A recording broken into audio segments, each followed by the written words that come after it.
Well, let's try this again. Joanne, Van Dave. Hey, everybody. My sound will be a little different today because I'm coming to you on my phone. My iPad crapped out for some reason. I didn't want to say your name. Oilers Rebuild 3? What kind of a name is that? All right. Good morning, everybody. Sorry to tease you like that because you know it's time. It's time. It's time for the simultaneous sip. Grab your cup, your mug, your glass, your stein, your chalice, your tankard, your thermos, your flask. Fill it with your favorite liquid. I like coffee. Join me now for the simultaneous sip. Ah. So, um, let's try this on my phone and see how far we get. I realize the sound will not be as good, but I can't fix that. So I note that the president is shifting money from the defense budget, from Afghanistan budget, I guess, to start building, I don't know, 80 miles of wall or something like that. So, could we say that the president is building the wall now? I'm going to have to actually, uh, I'm going to actually have to, I'm sorry, I just saw something that was very disturbing in the comments. Uh, let's just talk about that. So there's a troll named Vic Berger, who apparently has been after Mike Cernovich for a while. And now he's turned on me because I tweeted about that. So I'm seeing the troll and the troll's trolls, I don't know if they're his troll accounts, starting to uh, focus on me. So we don't know how far this will go yet. But my guess is, since this particular troll has at least some history of going too far, I'm sure I will soon find out, which is sort of the last thing I wanted to think about today. Um, Happy Mother's Day. Yes, happy Mother's Day to all of you. So, what I was going to say is that the president's going ahead and building his wall, or at least he's getting that started. And uh, and so I'm looking at the news today, and I'm looking for all of the bad stories about the president, and they've sort of disappeared. The headlines on Fox, the headlines on CNN, there's some little gossipy stuff and some fringe things, and there's some legal mop-up stuff that nobody quite cares about.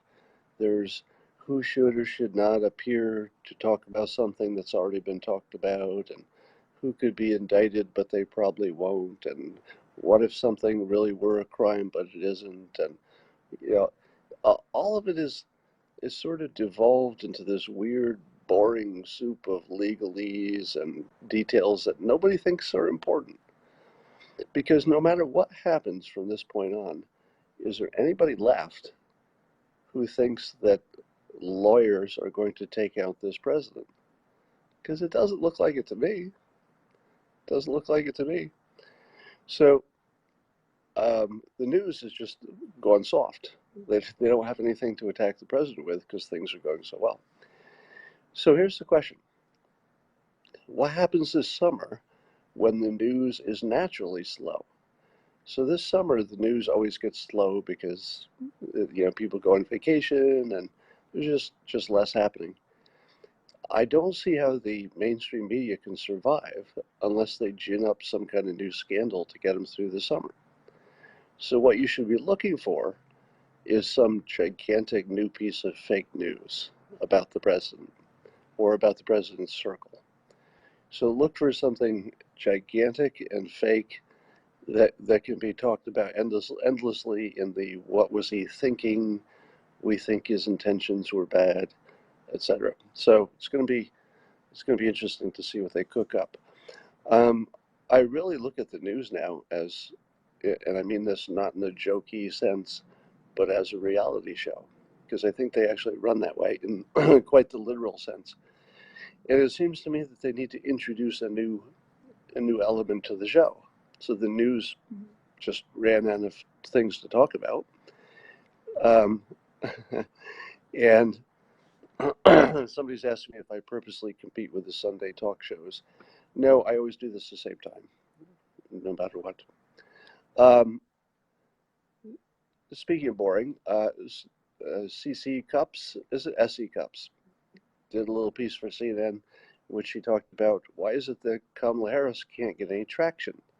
You know, she's getting enough attention, not as much as the top three, but she's getting enough attention that it's interesting why she is not breaking through. And have you seen any of Kamala Harris's tweets? Here's what she's doing wrong that I don't know if she knows how to fix.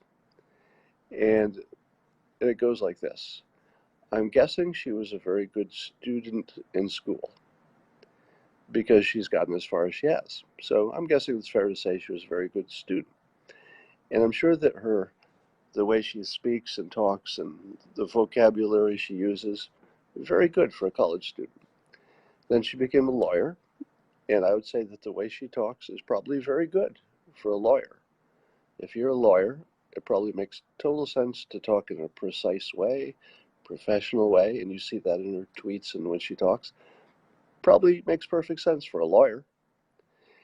As a senator, especially a senator who we see on television grilling people in these hearings, she's probably just about right for a senator.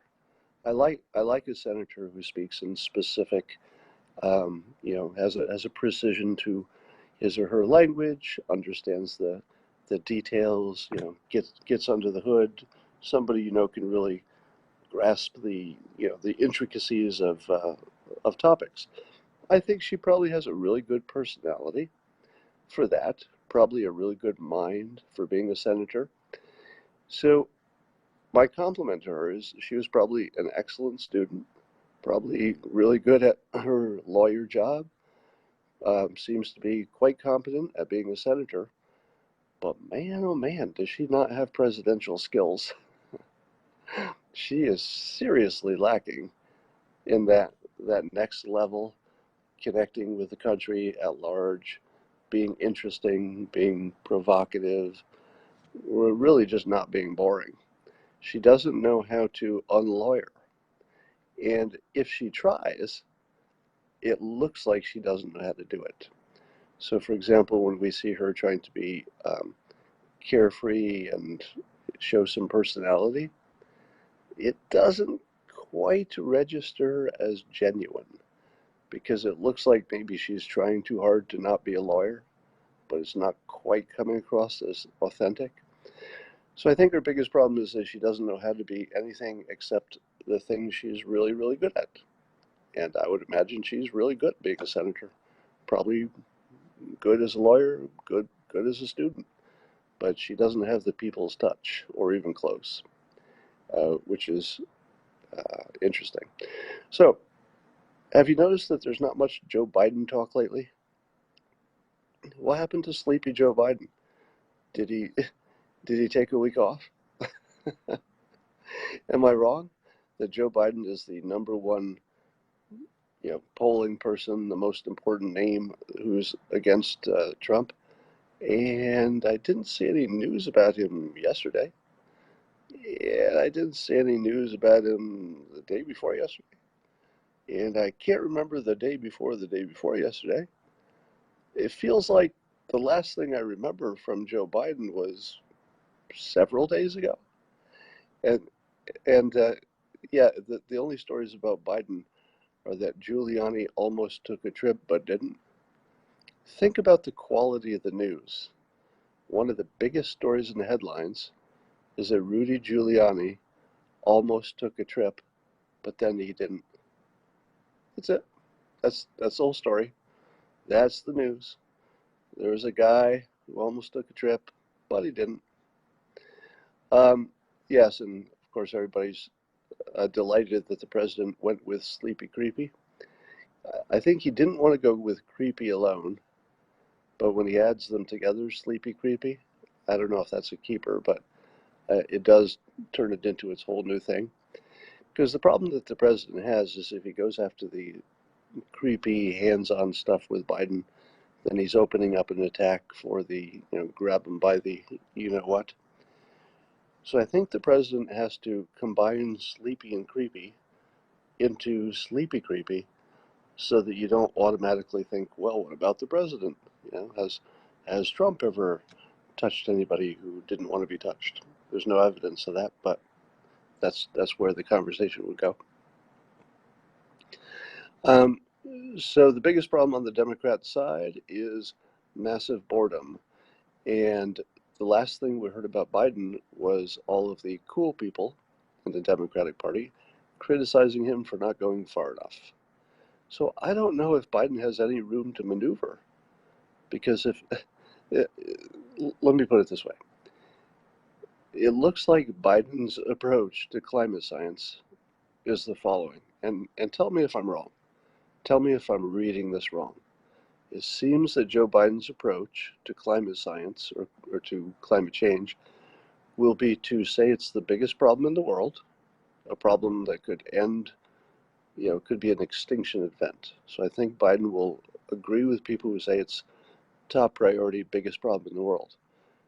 But the problem is that his approach to the biggest problem in the world is, well, let's go slow. Let's ease our way into this a little bit. Don't go too far. It's the biggest problem in the world. Could kill all of humanity, but let's tiptoe in. Let's be cautious about this. Now, I'm not even saying that's the wrong thing to do, because I'm not sure anybody knows exactly the right thing to do. But how does Biden sell it's the biggest problem in the world? We're going to take an average-sized swing at it. It could kill us all. Let's take a run at it. Let's be cautious. Let's keep our powder dry. His message is not fitting. Yeah, it's not self-compatible. He can't say it's the biggest problem in the world and that he's going to approach it in a medium energy way. It's just going to look low energy. It's going to look sleepy. So yeah, everybody just wants to talk about the Alfred E. Newman tag that the president gave to Pete Buttigieg. That story was fun, but of no consequence. Buttigieg he's not polling high enough to be too relevant to the final outcome. Let's talk about something else. Trump is saying to Iran, essentially, hey, Iran, call me. Let's talk. So you're going to see the president doing, again, the same technique that he's used with Russia, used with North Korea, used with China. And the technique, if he's successful in doing this, I think maybe he won't be, but if he's successful in getting a direct conversation with the Ayatollah and his leadership team, mostly the Ayatollah, I guess, is the only one that matters. If the president actually successfully sets up a meeting with the Ayatollah, he's going to probably be nicer to the Ayatollah than what those of us watching think is appropriate, because that's the play. The correct play is to be respectful in person and super tough in terms of how you're actually dealing, with tariffs and military and whatever else that you're negotiating. So yeah, so people are going to say he's colluding with Iran, but the thing to look for is the consistency of his method, which I think will become the method that all presidents in the future have to answer to. In the future, anybody who doesn't play it the way the president is playing it now, which is being good to the dictator no matter what they've done, being respectful so you don't have to deal with any new problems that you've created yourself. You take care of the ego, take care of the respect, and then you could be as tough as you want as long as you're transparent about it. If you're saying, yeah, I like the leader, we got along, but we've got to do these tough things because I protect my country, he protects his country. That's the way it works. It's been, I think, a tremendously valuable way to frame dealing with other countries. All right. So, da, da, da. I read that no Democrats have read the less redacted Mueller report that's available to people in the SCIF. If you're not familiar with that term, the SCIF, there's some kind of a secret, secure room at the Capitol where people who have authorization to see top secret stuff, top secret is probably the wrong word, but no, what's the word? Secret stuff. So they can go there and they can read the original documents, but they can't copy them and they can't take them out of the room. So there are several Republicans who have gone down to the SCIF, classified, yes, is the right word, so they can read classified documents there. So the Republicans have seen the less redacted version. I don't know how much less redacted it is, but it's less redacted. No Democrats have. No Democrat who is allowed to do that has gone in and looked to see what got redacted in the less redacted one. Now, I ask you this. Are they really interested in what's in there? Isn't it obvious to you that they don't care what's in it? The fact that they wouldn't be interested enough to have even one of them, not even one of them, draw straws. Hey, maybe one of us should look at this thing, see if there's anything there. Not one of them was interested enough to even look. Now, you could say to yourself, well, why should they bother until they've got the fully redacted one, the fully unredacted one? Why would they bother looking at one that's, a little bit better when they can hold out for the one that's completely non-redacted? To which I say, they could do that, but they would sure as heck want to see the one that's in between if they were interested. They're clearly not interested. And if they're not interested, it's because they know there's nothing there to see. There's no scenario in which they would not look at the extra unredacted one if they were curious. They have no curiosity about this whatsoever. Undacted, yeah. What unredacted sounds like a double negative.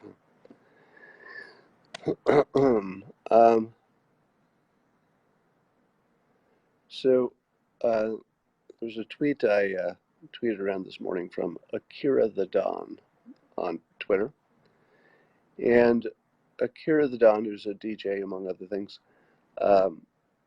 was saying that he can see the limits of free will, I'm paraphrasing, because when he's DJing, he can see in real time how he controls the mood and even the actions of the crowd. So by his selection of music, according to his tweet, he can put people in sexy moods or happy moods or a variety of of moods, and he can watch it happen in real time, and he's actually moving a whole crowd all at once. And then there was some young person, based on the profile picture, looks young, who came in and called BS on that and said, "My goodness, it's like you don't believe people have free will. People are not being programmed by your music. They're doing whatever they want." To which I say, that is such a young opinion. There's some opinions that are smart. There's some that are dumb. There's some that are experienced or mature, or some are less. This is one of those situations. I'm going to get rid of the people who say there's no audio.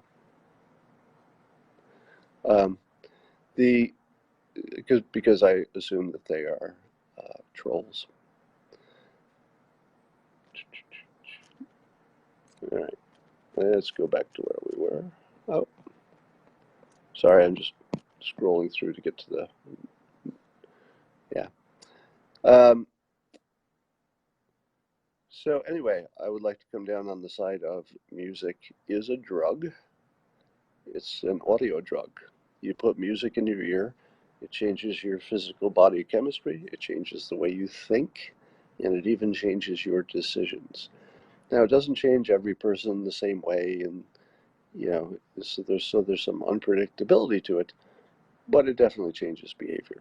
So I'm agreeing completely with Akira the Don, as long as we agree that it doesn't mean it changes every person, in the same way, and there's nothing that can be done about it. But it does influence crowds for sure, and it does it very quickly and very powerfully. Um, yeah, and I would think that music would be among the most potent primers. If you hear music from something that reminds you of something good or bad, it's going to put you in that mood. You're going to be primed for love or primed for not love, primed to fight. Um, all right. It looks like, apparently NPR, I didn't hear it, and I don't know if it was NPR radio or NPR television hit. I'm not sure which it was, but apparently NPR had a piece on Generation 4 nuclear. So connect the dots. NPR, very left-leaning, did a piece on Generation 4 nuclear. I didn't see it, but nobody really does a piece on Generation 4 nuclear unless it's pro. There's, as far as I know, there's no anti-argument whatsoever, because for one thing, um, it's not in the market enough that anybody would have anything specifically bad to say about it. Let's go back to the top of your comments here. So what's important is that um, you can see that NPR being, there we go, NPR being, let's say, a representative of opinions on the left-leaning part of the world, if they're starting to notice, um, that Generation 4 nuclear is the way to go, that's a big, big deal. It's a big deal because they have a lot of credibility on the left. So we'll see if that spreads to the other things. I know that NPR stands for National Public Radio, but they do have at least one television segment that I've seen. I'm not sure what network. Um, yeah, it almost makes me think that Trump is not talking much about nuclear because he doesn't want people to oppose it. Somebody said, "Do you travel mostly for vacation or work?" I actually like to do writing when I'm traveling because I'm not doing my other work and I'm not distracted. It's a good time to write, so I combine them. All right. Will I go to DC for the July 4th celebration? No. I like the fact that things are going so well in this country that one of the controversies is that he's planning our fireworks for the 4th of July. And I'm thinking, that's your problem? Your problem is that the president is getting involved in planning the 4th of July celebration for Washington, D.C.? That's it? That's our bad problem for today? Have I always been an early riser? Since college, yes. I think there's a genetic component to being an early riser, um, but I definitely enjoy that part of the day the best. The morning is my favorite part of the day. Favorite restaurant in Vegas? Don't really have one. Do I go to bed early? Not really. Last night I got 4 hours sleep, which is sort of typical for me. 5 hours is sort of my normal. And then every once in a while I get sleep deprived and I'll sleep in for 6 hours. If I get 6 hours sleep, sometimes I'll have a headache all day from oversleep. Do I nap? I have, but not often. I can. I can fall asleep literally anywhere. Christina was taking embarrassing pictures of me on the airplane on the way out here because apparently I fell asleep and my head went back and my mouth opened and She took humorous photos of feeding things to my open mouth while I was sleeping on the plane. All right. Do I snore? I do.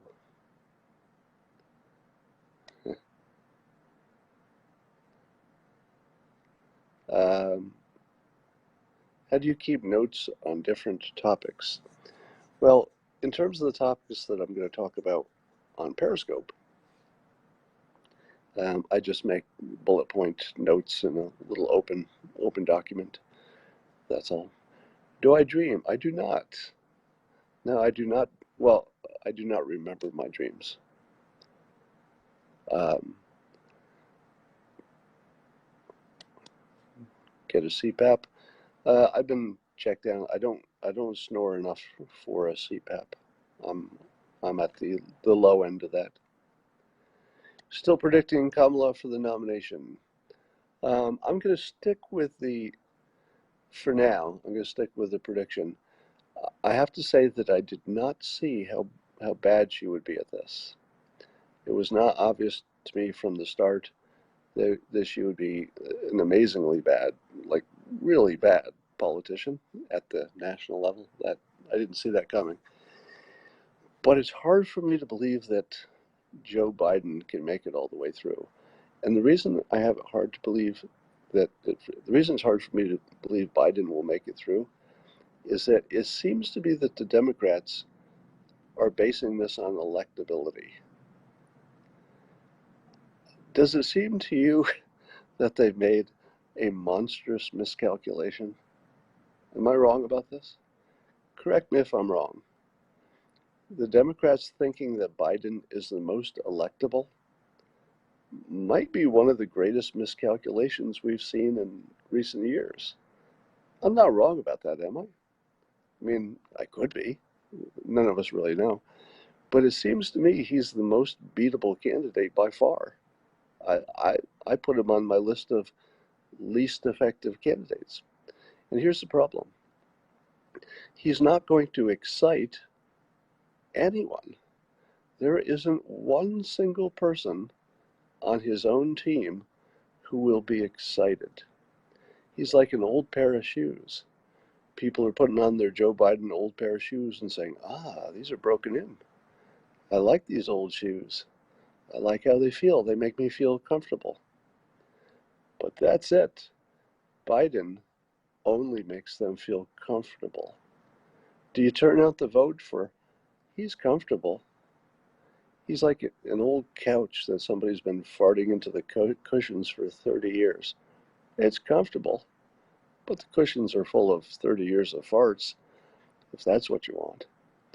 I stole that from a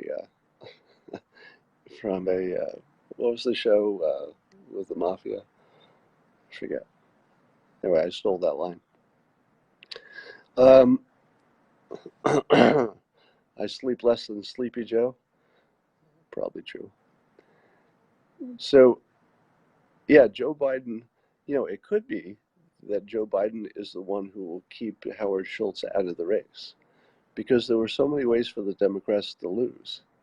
If they run one of their exciting and let's say, more left-leaning people, the Green New Deal people, if they run one of the Green New Deal candidates, Howard Schultz might enter the race. And if Howard Schultz enters the race, they have no chance of winning because he will, all the smart people say he will drain off Democrat votes. I don't know if that's true. Sopranos, yes, is where I stole that line from about the couch cushions. Um, I don't know if that's true, but let's say smart people say it, and I don't have a reason to disagree with it. So if they run somebody who's too far left, Howard Schultz gets in, and then they lose. If they run somebody uh, like Bernie, I don't know if people have enough confidence in Bernie to get across the finish line. But Bernie is the only one who's left it. He's left enough, but even Bernie isn't as far left as some of them could be. He's left enough, and he's exciting because Bernie actually gets a lot of people excited. But I can't see Bernie getting to the finish line. partly because I can't see him getting nominated. I think the Democrats will do whatever they have to do to keep him from being nominated. So Biden almost looks like they're not trying. Have you ever had the feeling that sometimes the team knows they're going to lose? Do you think the DNC is looking at this situation and saying, yeah, I think we can win this? Do you think the DNC looks at the economy, looks at the world, looks at Trump, working on, eradicating AIDS, working on prison reform, getting rid of, essentially, terrorism isn't even part of our consciousness anymore.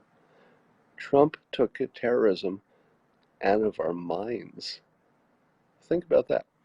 Terrorism is a crime in which people, of course, are killed and injured, but mostly it is by design an act of what the terror does to the minds of the population of the ones who did not get directly affected. So terrorism is an attack on the minds of the country that's being attacked. When was the last time you worried about a terror attack in this country? Can any of you even think of the last time you worried about a terror attack in this country? Now, I'm not saying that there won't be any. I'm sure there will be lone wolves and people with guns, and somebody's going to run a car into a crowd. It's going to happen. But do you worry about it? Do you spend any time worrying about it? Because if you don't spend any time worrying about terrorism, Trump defeated terrorism. Think about it. Even we assume that there will be more terrorist acts. There will, in fact, be bad things happening in this country in small ways, maybe some larger than small. But we don't think about it anymore. He actually took it off our minds. Now, you could argue that Obama did that, because I think, how much we worried about it was, decreasing in a steady way. But it seems to me Trump just extinguished it in terms of its mental impact on the citizens of the United States. He did not extinguish the risk. The risk still exists, and there will be actual acts of violence. But mentally, we are cured.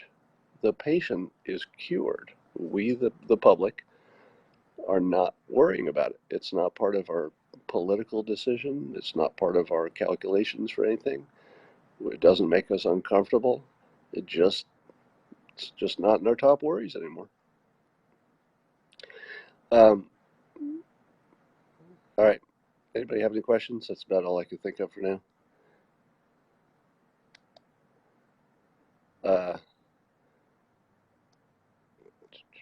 Need to interview Andy? No. He's a pretty interesting guy. Well, and where's Antifa? Is it my imagination, or has the marching largely stopped? Can anybody tell me if that's true? Let me ask you this. When was the last time Black Lives Matter staged a major protest? Do you even remember? I can't remember. I mean, maybe they joined other protests, but when was the last time you saw a massive Black Lives Matter event? Because it's hard to keep that going when the president just refuses to do racist stuff. He's Israel's best friend. He did prison reform. He brags about unemployment levels for minority groups. I mean, it's just sort of hard to keep it going, isn't it? Go to Portland. Yeah, so Portland is just sort of its own thing, but in terms of the country at large, it sounds like it's a Portland problem. My take on it is that there's a Portland problem, but there's not a national problem. All right, they'll be back when the weather is good. Isn't the weather good enough? I mean, they could always march in California. Weather's great here. They got jobs. Yeah, if Antifa gets jobs,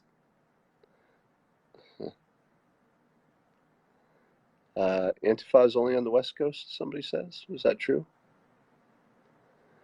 Yeah. So sometimes the news is the non-news. This is one of those weeks where the news is what. Oh, thank you for reminding me of Alyssa Milano. Yeah, so the news is that there's not much news, and the Antifa, the Black Lives Matter seem to have gone quiet for a while. So Alyssa Milano, as many of you already know, has tweeted that women should go on a quote sex strike and not provide sex to their guys or guy until women have control of their bodies, meaning in terms of abortion laws. And is it my imagination, or has Alyssa Milano done something that people have tried? People have tried to do what Alyssa Milano has accomplished. Alyssa Milano found a way to bring the country together. Because if there's one thing that everyone in the country can agree on, it's that Alyssa Milano should have less sex. Are we on the same page? So apparently she believes so, and people who agree with her, the people on the left, would say the same thing. But weirdly, the people on the right are totally on board with this. Yeah, Alyssa Milano should have way less sex. We're on board with that. So we finally found one thing that can bring the country together. Our combined, passionate agreement that Alyssa Milano should have less sex. I'm on board with that. I don't even have a counter to that. I'd say, you go, girl. Less sex, the better. Now, um, I'm seeing people referring to some historical examples where the sex strike actually worked. So let me say this just so you can hear me acknowledging history. Sex strikes do work, apparently. There are actually, I think, two or three historical examples in which women did go on sex strikes, and it did changed history. So I'm not saying it won't work. I'm not mocking it for its effectiveness. I'm saying it's the one thing we can agree on. Alyssa Milano should have less sex.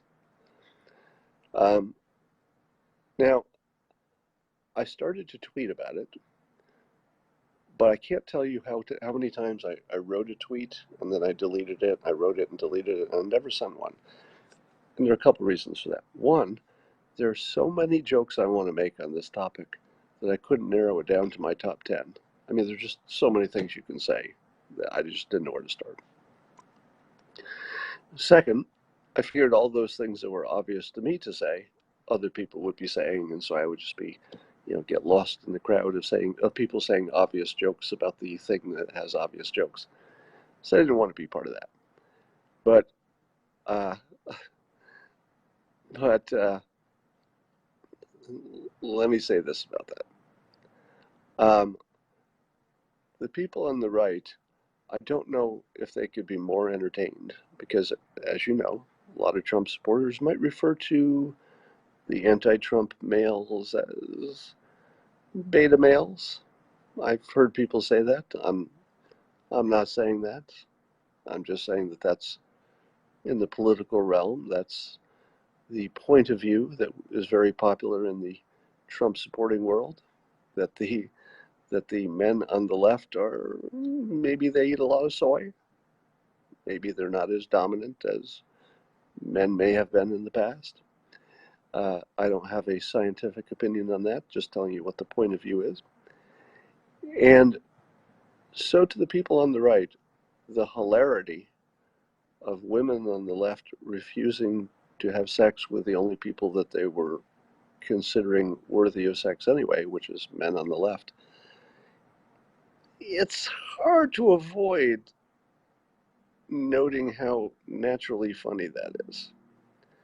Because Alyssa Milano giving up on having sex with Democrats who are male would be sort of like me saying, I think I'm going to give up eating bugs. Yeah, I didn't like eating bugs before, but I'm going to give it up as a boycott. Or sort of like giving up drinking your own urine Sure, didn't like it in the first place, but I'm going to give it up for boycott. I don't do that, by the way. This is a humorous example. So it is. So the other reason that I didn't do a funny, snarky joke about this topic is that there's not much you can add to it that would make it funnier than it is just by itself. And I don't mean that, it sounds like I'm, making a further like humorous attack on it. And I'm not. I'm saying quite literally the fact that Democrat women are trying to find a reason. They're looking for an excuse to not have sex with Democrat men.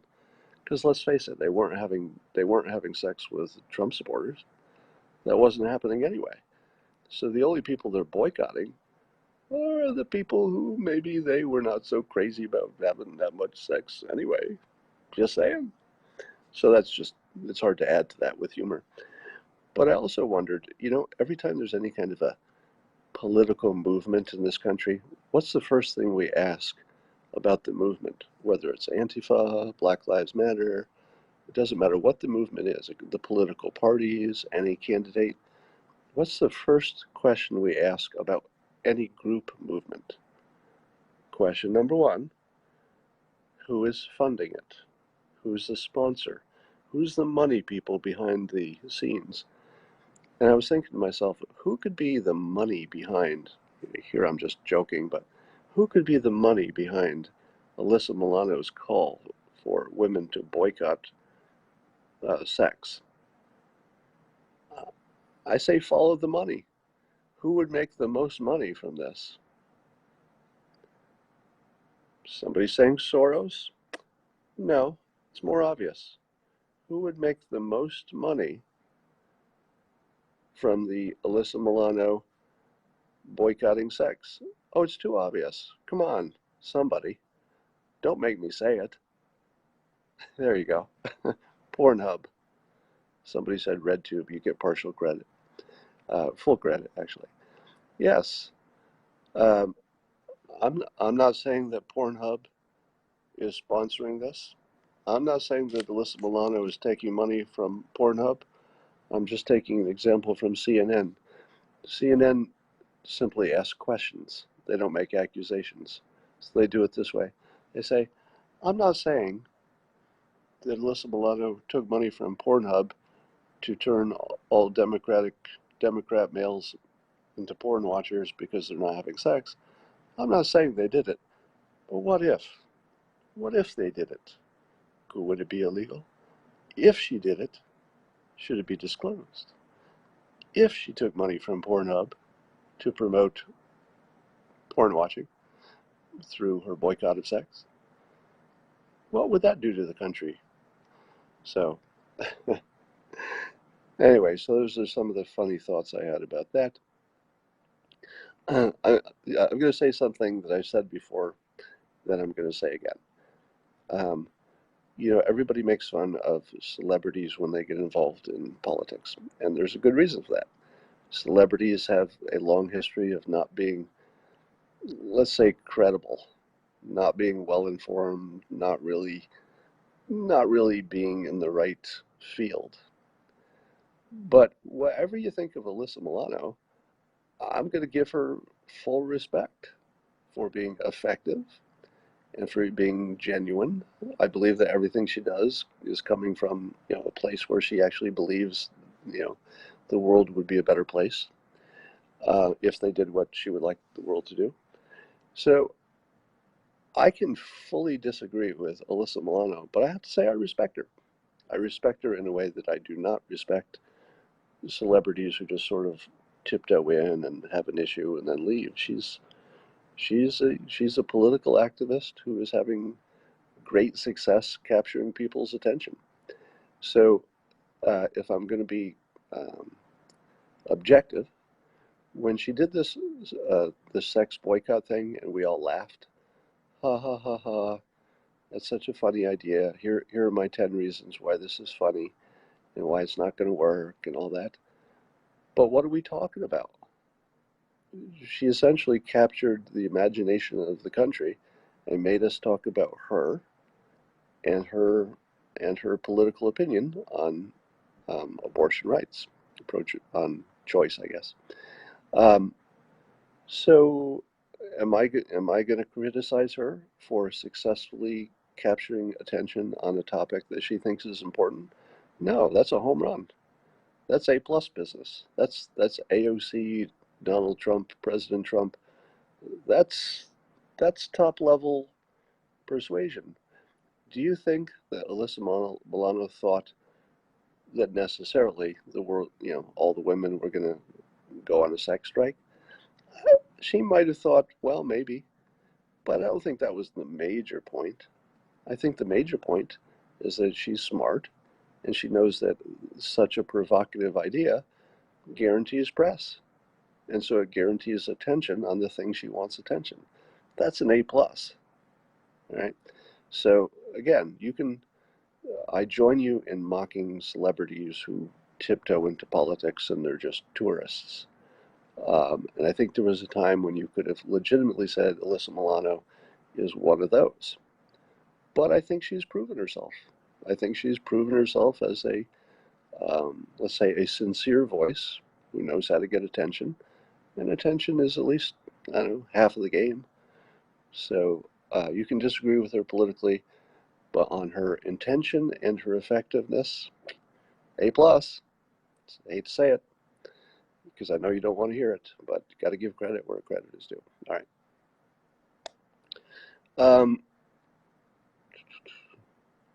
Here, making me want to talk about climate change, somebody says. Climate change is solved. Uh, Now, I don't think the country will ever see it that way, at least not in the current era. Historically, we might look back and say that's when it got solved. But I say it's solved because the path forward would be the same toward a solution as it would be if we didn't have a problem to begin with, which is going hard at green energy sources while going hard at nuclear technology and trying to clear out the obstacles to that. We would do the same thing, and we're doing those things. So I don't see I don't see any I don't see any chance that this won't work out well, honestly. Because if you look at the new technologies that are coming online, I mean, I don't know if you saw it. There was a story the other day about some bush, like an actual. I think it's a bush or a tree, a small tree or a bush. I don't know where the difference between a bush and a tree. I don't know where the dividing line is, but there's some kind of natural bush that has a weird quality that it absorbs way more CO2 than other plants. And people are saying, well, if you just stop cutting the forests and if you just plant this plant, you're going to go a long way toward taking a bite out of climate change. Now, not in terms of a solution, but could take a quarter or a third of the problem away. We've seen developments with reforestation. It was a TED talk about I don't know if he's a researcher or a scientist or whatever, but they did experiments and they've done them for years, so they know how it works out, where they just introduced livestock on the border between a desert and a non-desert area. They just say, let's put some cows there. And they let the cows eat the vegetation on the part that has vegetation. But of course, they're cows. So they wander into the desert part a little bit because they're right on the border. And they they do their pooping in the desert. And then the desert carries seeds and nutrients, and pretty soon, and you can see it happen pretty quickly, in a matter of just a few years, the vegetation will spread into the desert. And you can actually reforest deserts by just letting the cows wander around on the border between the vegetation and the forest. Turns out that's all you need to do, and it's pretty quick and it's pretty effective. So somebody said, you think it was goats? It might have been goats. I think you're right. Could have been goats, but it's the same process. Um, so you got that. You've got several companies who are developing technology to suck the CO2 out of the air. The reason it's expensive is because the energy is expensive, but we're also developing fusion and Generation 4 nuclear, and we've got Generation 3 that's never had a problem. So the cost of scraping the CO2 is probably going way down. And by the way, if you were to let me suggest this. Suppose somebody came up with a project that co-located a Generation 4 nuclear at the same site as either a closed or an older nuclear site that was already approved. So you add Generation 4, but you also add at the same site a bunch of CO2 scrubbing machines that use a lot of power. So it would be right at the source of the power. And there's another technology for there are several technologies for scrubbing CO2 out of the air. One of them uses heat. What do nuclear power plants produce in too much quantity? Heat. That so I don't know. I'm speaking through my butt here. But if a nuclear power plant creates tremendous amounts of heat, and there is a technology that's already up and working that uses heat as essentially the fuel, if you will, it uses the heat to um, as the engine for cleaning the CO2. So you could co-locate CO2 scrubbers, Generation 4 nuclear, at a site that's already approved for nuclear. Would the green people object to locating Generation 4 nuclear where it can use the fuel from the spent fuel from the older nuclear, so you don't have to transport it; it's right on site? Would they want to reduce the risk of the existing nuclear site by having another site there that has less risk and uses their nuclear waste? Maybe. And if you said we're going to put a bunch of CO2 scrubbers here too and use the heat from the nuclear plants, would the green people object to that? It'd be hard to object because the site is already approved and you're explicitly putting in equipment to take the CO2 out of the air, as well as producing clean electricity. It'd be hard to say no to that. So I think the climate change has already transitioned from, wait for my profound thought alert coming. Hold on. Let us have a simultaneous sip. I'm going to warm up my coffee. I want to get you ready for the profound thought that's coming. Coffee it up. Get ready for this. Join me for the second simultaneous sip. Profound thought. Here it comes. Nuclear energy has moved from engineering to persuasion. And we know how to do the persuasion. So, problem solved. Because, it's going to require a lot of work. And there's still uncertainty.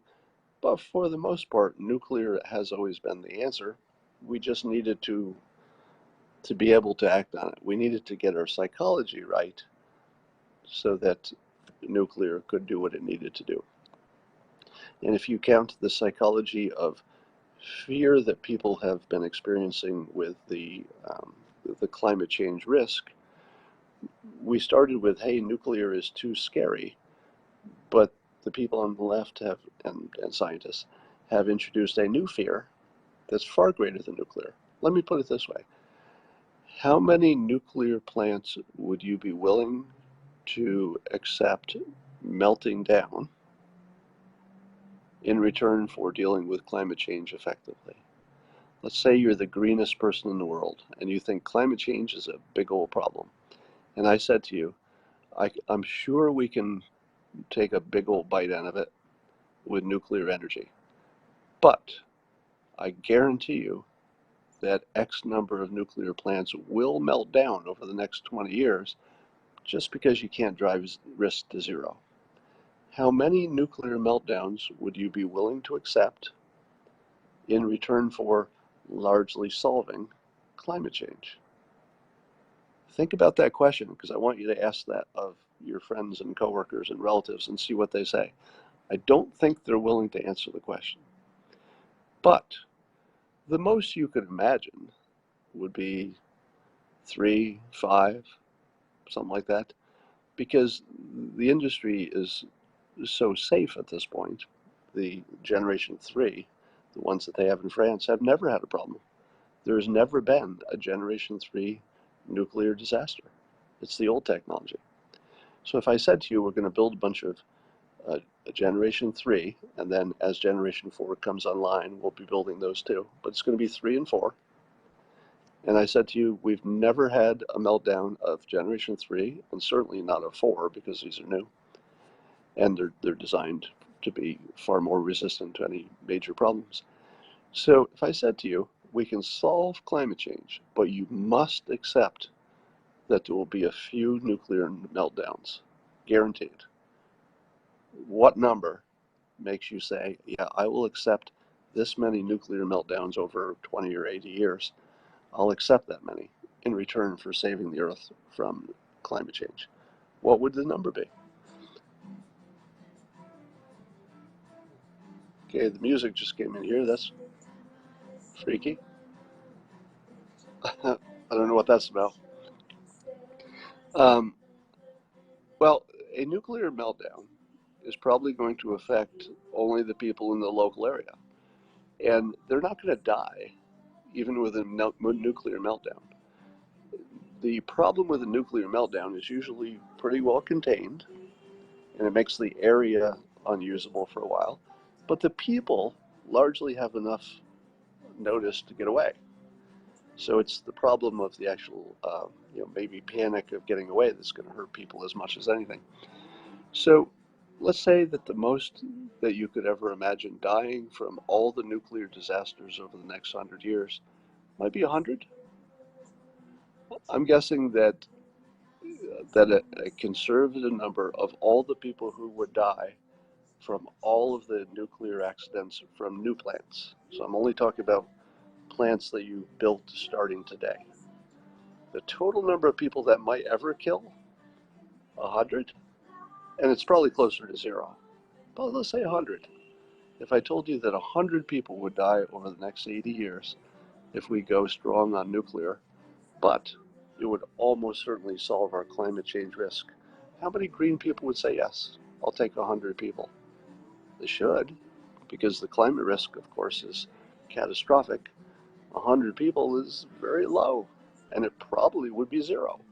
I mean, if you had to bet, you'd bet fewer than 5. I would. But let's say 100 just to be conservative. Almost anybody would take that risk if they understood risk. All right, I'm going to figure out why my music's playing, and I'll talk to you later.